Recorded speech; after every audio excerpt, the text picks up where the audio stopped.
Solution में Raoult law एक बहुत इंपॉर्टेंट टॉपिक है, बहुत ज्यादा एग्जाम में पूछा जाता है और राउल्ट लॉ को बहुत सिंपल लैंग्वेज में आप समझाएंगे। सपोज करिए कि हमारे पास कोई प्योर सॉल्वेंट है, या ध्यान से समझिएगा, ये है हमारे पास कोई प्योर सॉल्वेंट सॉल्वेंट है, यानी इसका मतलब इसमें अभी सैल्यूट नहीं है। तो ध्यान दीजिएगा, अभी जो वेपर इसका बनेगा वो केवल सॉल्वेंट से ही वेपर ऊपर बन के आ पाएंगे।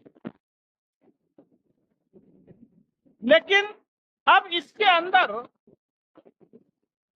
हमने डाल दिया non volatile solute, non volatile होना जरूरी है। तो नॉन वोलाटाइल सॉल्यूट हमने डाल दिया, तो अब ये सॉल्यूशन बन गया। अब ये क्या हो गया? सॉल्यूशन हो गया। सॉल्यूशन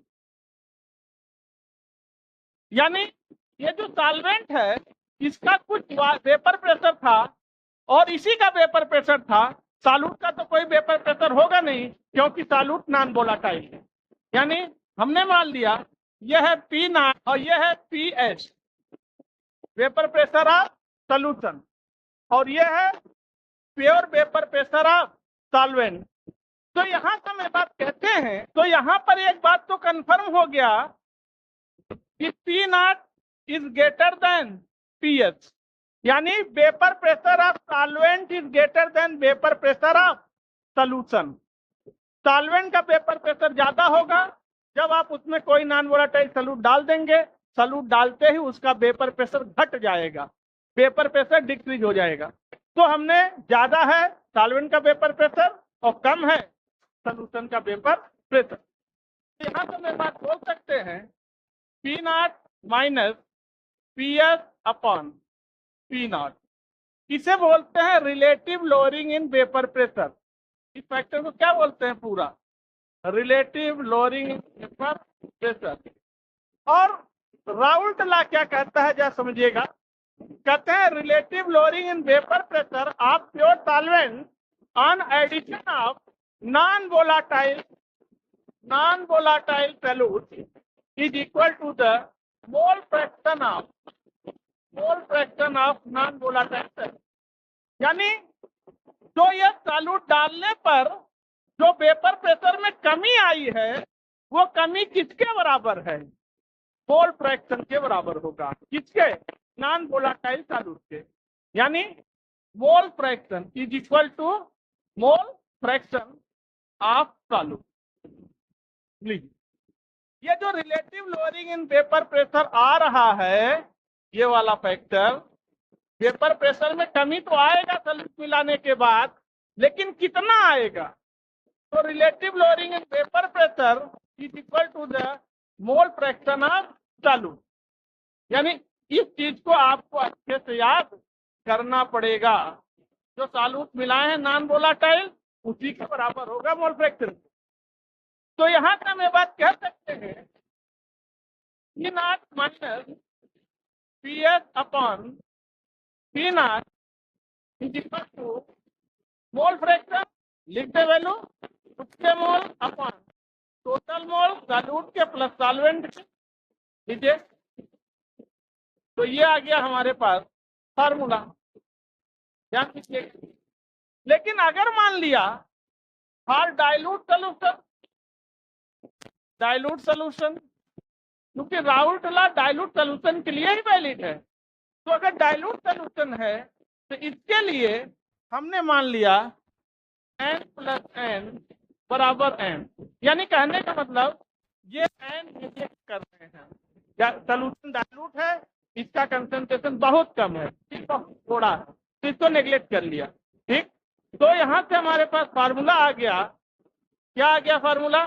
तो यहाँ से फार्मूला मिल गया P not minus P S upon P not is equal to n upon n। ठीक, और अगर इसका वैल्यू रख दे, क्योंकि n क्या होता है? वेट अपॉन मॉलिक्यूलर वेट, तो weight upon molecular weight upon solvent का वेट अपॉन मॉलिक्यूलर वेट। तो जरा इसको अगर हम सेट कर दें तो P not minus P S upon P not is equal to छोटा W into capital M upon छोटा एम बड़ा W.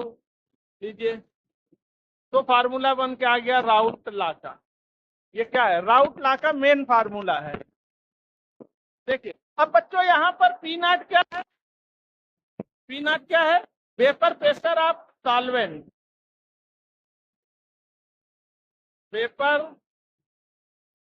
Pressure of solvent. PS क्या है? Vapour pressure of solution. Vapour pressure of solution. ये छोटा डब्ल्यू क्या है? Weight of solute. Weight of solute. छोटा एम क्या है? Molecular weight of solute. Molecular weight of solute. लीजिए, जगह नहीं है। बड़ा डब्ल्यू क्या है? Weight of solvent. Weight of solvent. बड़ा एम क्या है? Molecular weight of solvent.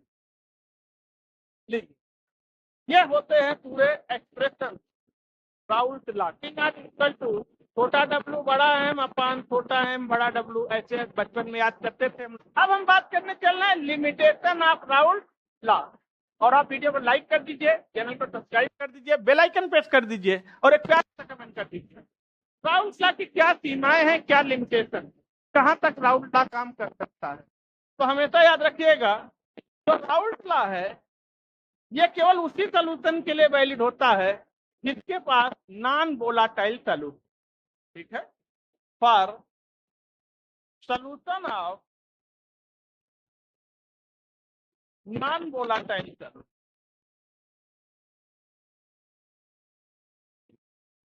Non volatile solution केवल नॉन वोलाटाइल सॉल्यूशन के लिए ही वैलिड होता है राउल्ट लॉ। दूसरा, for dilute solution only. Raoult law तभी तक काम करता है जब तक आपका सॉल्यूशन डाइल्यूट होना चाहिए। कंसंट्रेट सॉल्यूशन के लिए राउल्ट लॉ का कोई मतलब। और ये राउल्ट लॉ नहीं वैलिड होता है इलेक्ट्रोलाइटिक सॉल्यूशन के लिए। अगर आपने कोई इलेक्ट्रोलाइट मिला दिया, ठीक है, तो फिर उसके लिए वैलिड नहीं होगा। Not for electrolytic